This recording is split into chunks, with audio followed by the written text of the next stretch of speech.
Guys, diri guys kanang sa ila yung pinakalas. May kutunon diri nga terka.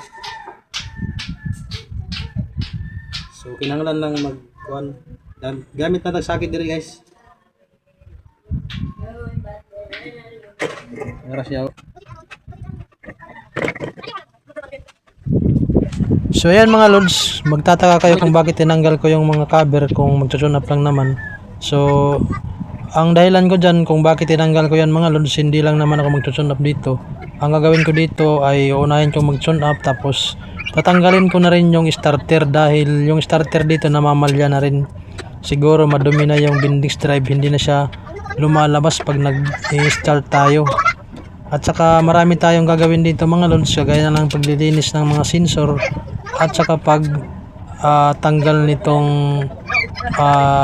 throttle body. So dyan mga lods, kunting tis-tis lang sa pagtatanggal kasi medyo mahirap tanggalin yung cover kasi yung mga ibang terka ay nasa ilalim, kailangan dukutin. So dito mayroon yung sakit mga lods. Putulin nyo muna para matanggal yung cover ng ating TBS King. So yan, natanggalan natin mga lods. So dito ita-timing na lang natin ito mga lods. So sundan nyo na lang yung pag-tune up kung paano. So ayan.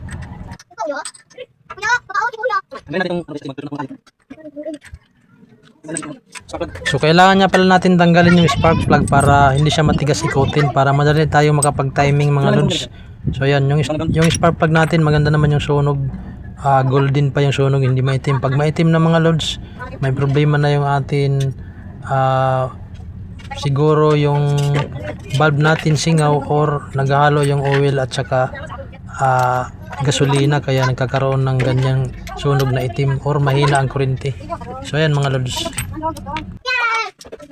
So tanggalin lang natin itong dalawa dito mga lods. Ayan, kasi dyan natin dudukutin yung valve para makapag-adjust tayo. So ayan mga lods.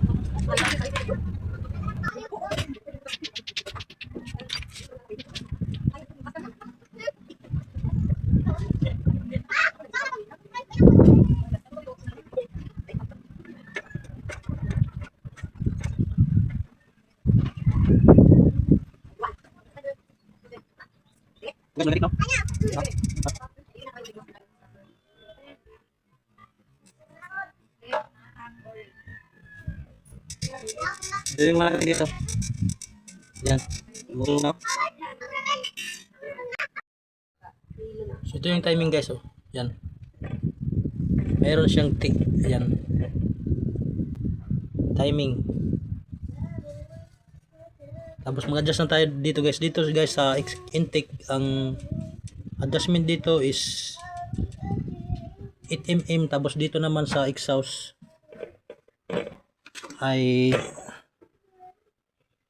ayan o, 10mm, 8mm, 10mm.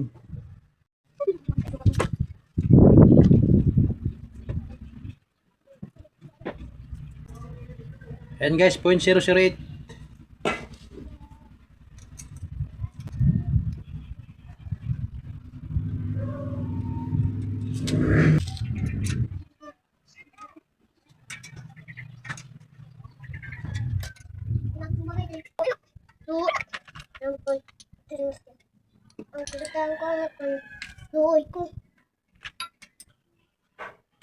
So ayan guys, okay na guys.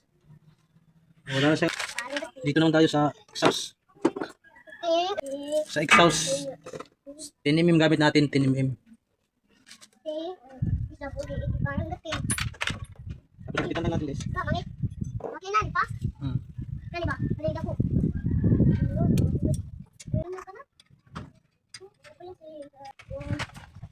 Ada kabut.